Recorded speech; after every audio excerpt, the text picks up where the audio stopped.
They arrived in silence, 200 strong, armed not with war cries, but with a truth that would shake the valley to its roots.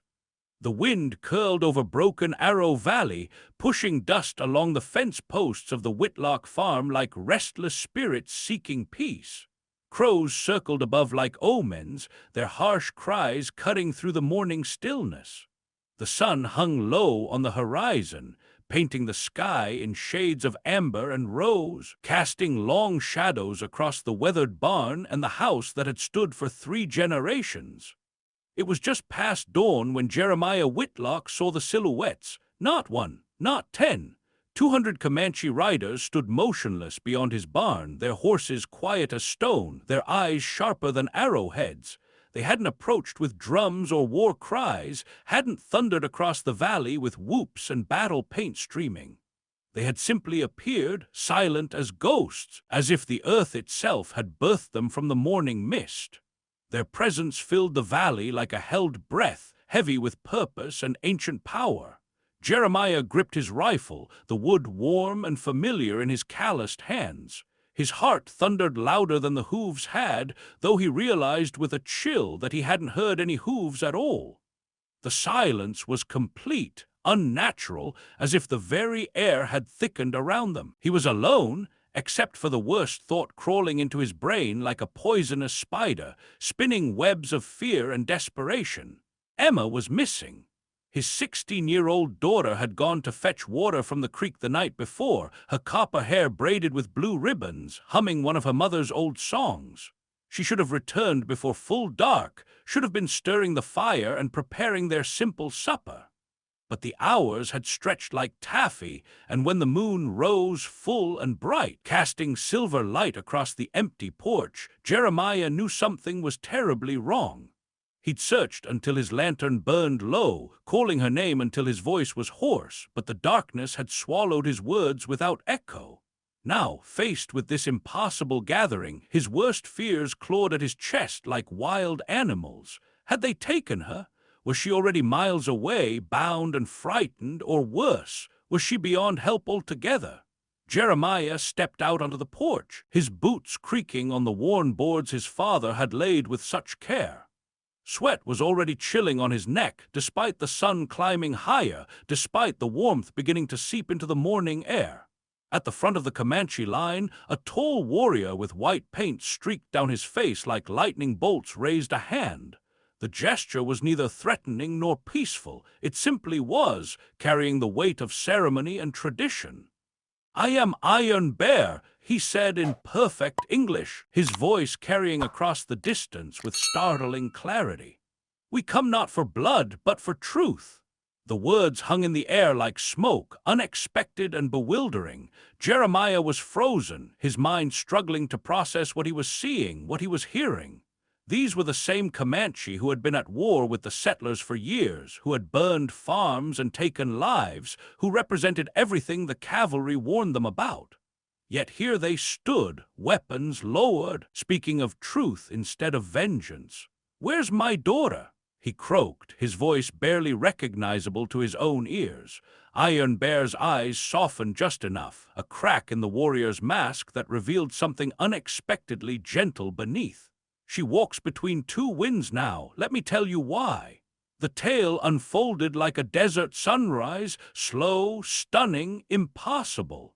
Iron Bear's voice took on the rhythm of storytelling, the cadence of one who had spoken these words around countless fires, weaving history and legend into something larger than mere facts. 3 days ago, a dying Comanche scout named Gray Fox had been ambushed near the creek, bleeding beneath the cottonwoods where the water ran clearest and the grass grew greenest. He had been returning from a reconnaissance mission, carrying word of troop movements and settler expansion, when rifle fire had erupted from the brush. 3 bullets had found their mark, and he had crawled to the shade of the ancient trees to die with dignity. His people had already lit his spirit fire, following the old ways, believing him lost. He had been left to the wind and earth, as was proper for a warrior who had served his people faithfully. But Emma, barefoot, sun-browned, and brave beyond her years, had found him. not with fear, but with kindness that seemed to flow from her very soul. She had taken the wool blanket her grandmother had woven, the one with the intricate patterns that told stories of seasons and storms, and wrapped it around him with gentle hands. She had laid wildflowers on his chest, prairie roses and Indian paintbrush, lupines and black-eyed Susans, creating a garden of color against the brown earth.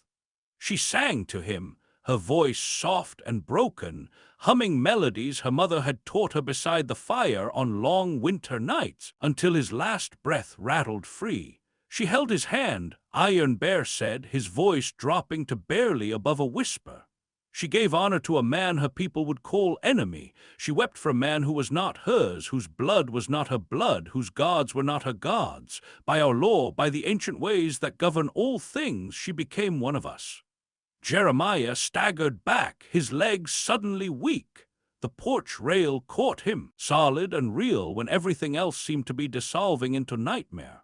"You saying she's dead?" "No," Iron Bear said, shaking his head slowly. "She is alive, but the spirit world has claimed a part of her. The moment she chose compassion over fear, the moment she honored Gray Fox as a human being instead of an enemy, something changed. The winds that carry souls recognized her actions, and that changes everything." The wind shifted, and with it came a scrap of red cloth, dancing on the breeze like a butterfly with broken wings. Jeremiah caught it midair, his heart stopping as he recognized the fabric. Emma's ribbon, blood-stained and torn, but unmistakably hers. The same red ribbon she had worn in her hair the night she disappeared, the one that had belonged to her mother, the one that carried the scent of home and safety. "She was injured," Iron Bear said grimly, his painted face creasing with what might have been genuine concern. "We searched the land and found her tracks ending at Devil's Hollow, the collapsed mine shaft where the earth swallowed so many dreams." He raised his hand again, this time in a gesture that seemed to encompass the entire valley. "But you, her blood, must retrieve her and prove yourself worthy as her father. The trials begin." The first test was rescue, but it was more than that. It was a test of courage, of determination, of the bonds that tied father to daughter across the chasm of fear and doubt. Iron Bear stepped aside, revealing Whispers on Stone, an elderly medicine man in painted hides decorated with symbols that seemed to shift and dance in the morning light. His face was a map of years and wisdom, carved deep with lines that spoke of countless ceremonies, countless journeys between the world of the living and the world of spirits. He spoke in Comanche, his voice rising and falling like wind through canyon walls, then nodded solemnly toward Jeremiah. "He will guide the spirits of the rocks," Iron Bear translated, "but your hands must lift her, your heart must call her back." Jeremiah had no faith in spirits, only in sweat and grit, in the strength of his back and the calluses on his hands, but he knew that cave, the Devil's Hollow. A tunnel collapsed during the Silver Rush. It had swallowed men whole, claimed lives and dreams with equal hunger. The entrance was a black mouth in the hillside, surrounded by the bleached bones of timber and the rusted remains of mining equipment. If Emma was inside, trapped in that maze of fallen rock and rotting support beams, she had little time left. Whispers on Stone placed herbs at the shaft's edge, sage and sweetgrass and other plants Jeremiah couldn't name, their smoke rising in thin spirals that seemed to carry prayers to the sky. The old man began a low, resonant chant, words in a language older than the valley itself, older than the conflicts that had brought them all to this moment. The earth almost shifted, not with magic, but with understanding, as if the land itself was listening, acknowledging the ceremony. The old man marked 3 stones on the shaft's mouth with red clay, creating a pattern that hurt to look at directly, as if it contained more meaning than the eye could process. "Step only where the red dust settles," he instructed, his English heavily accented but clear. "The earth will guide you, but you must listen with more than your ears." Jeremiah descended into the Devil's Hollow, his heart in his throat, every beam above him threatening to groan into splinters. The darkness was absolute, swallowing his lantern light like a hungry animal. It was dark, wet, breathless, filled with the scent of decay and the whisper of settling earth. The walls seemed to press in around him, and he could hear the mountain's slow breathing, the creak and sigh of stone and timber under impossible weight. He followed the red dust, though he couldn't say how he knew where it led. His feet found purchase on stones that shouldn't have been stable. His hands found handholds in walls that should have crumbled at his touch.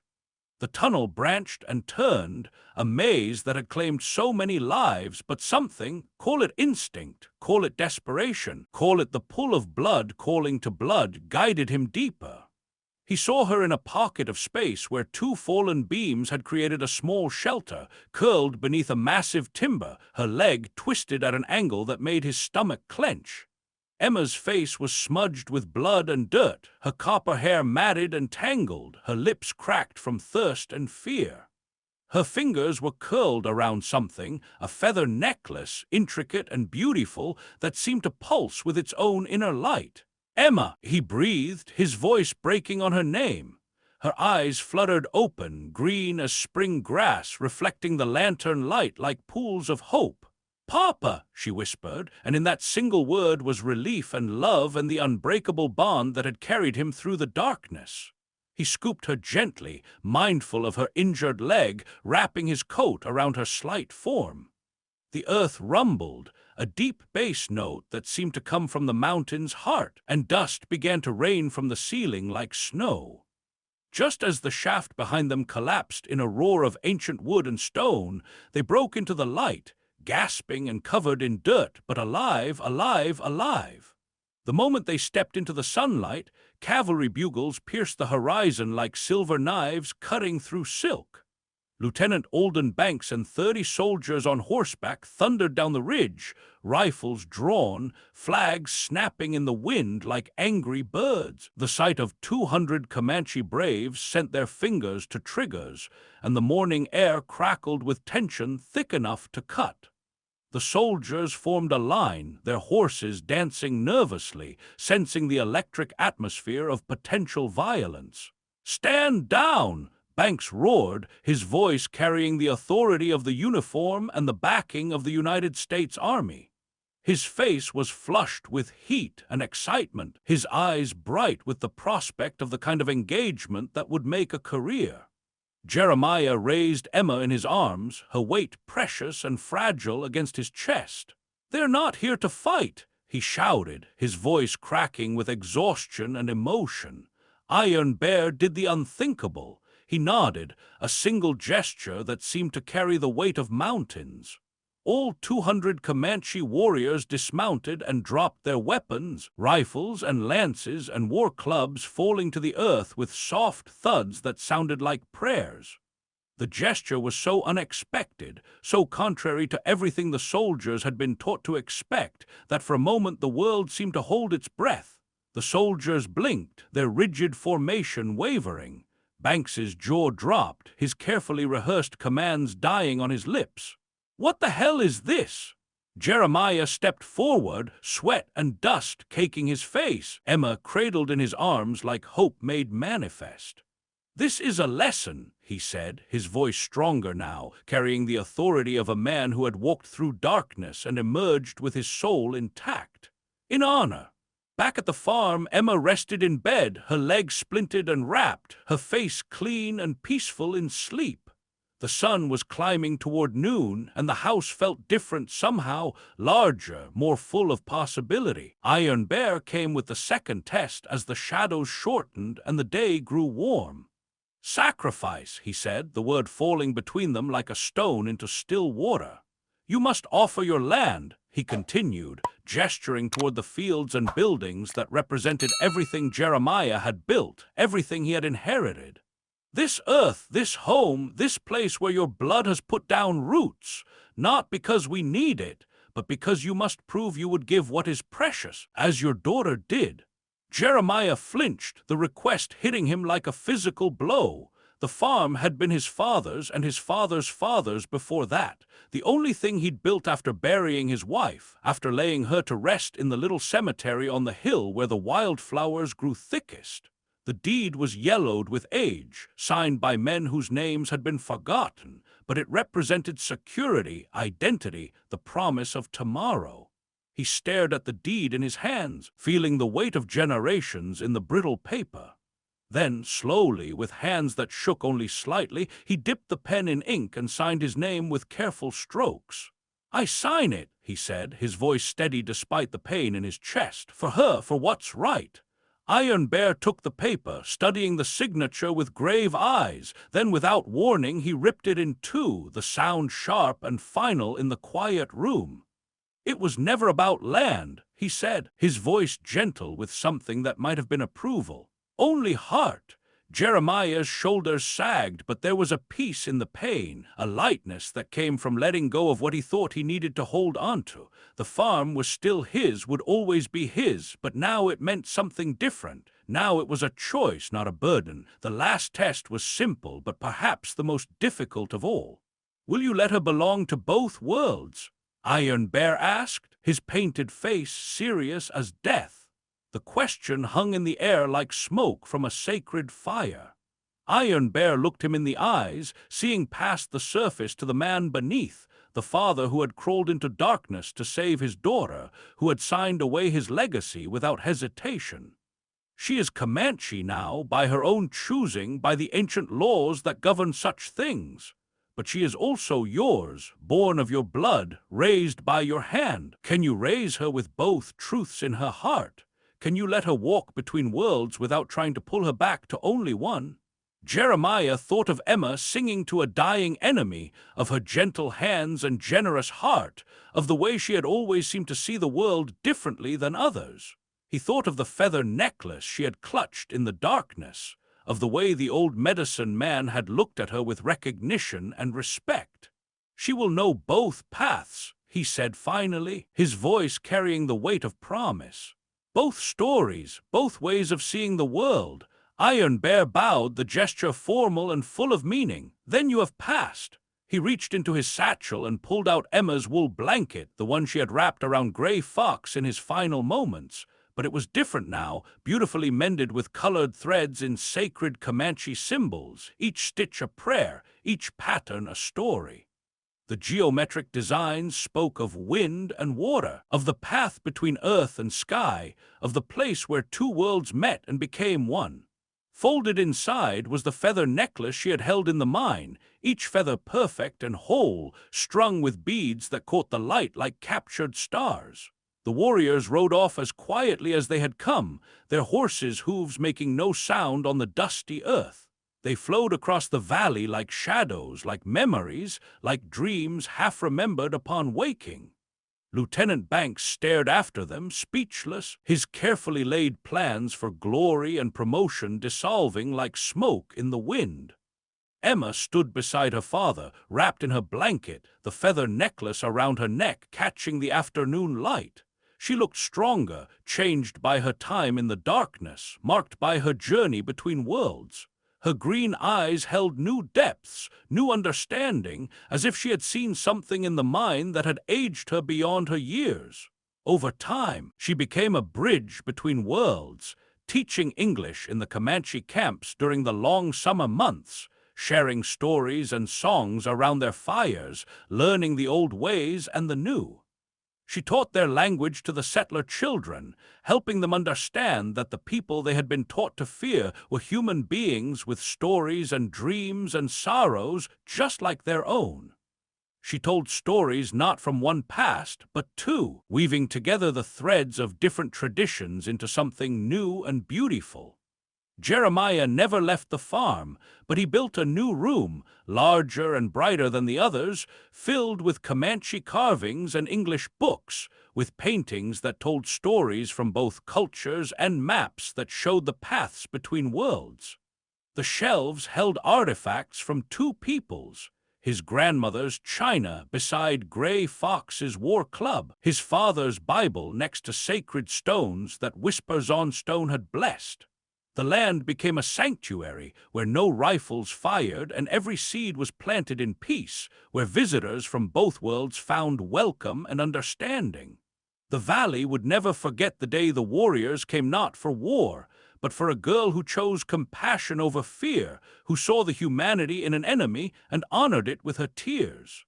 And a father who chose to follow her heart, who proved that love was stronger than tradition, that understanding could bridge any gap, that sometimes the greatest courage was simply letting go.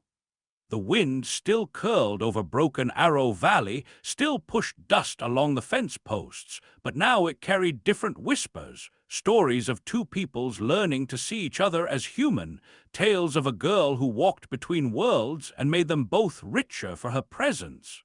The crows still circled, but their cries sounded less like omens and more like songs, celebrating the day when war gave way to understanding, when fear gave way to love, when the valley learned that peace was not the absence of conflict, but the presence of compassion.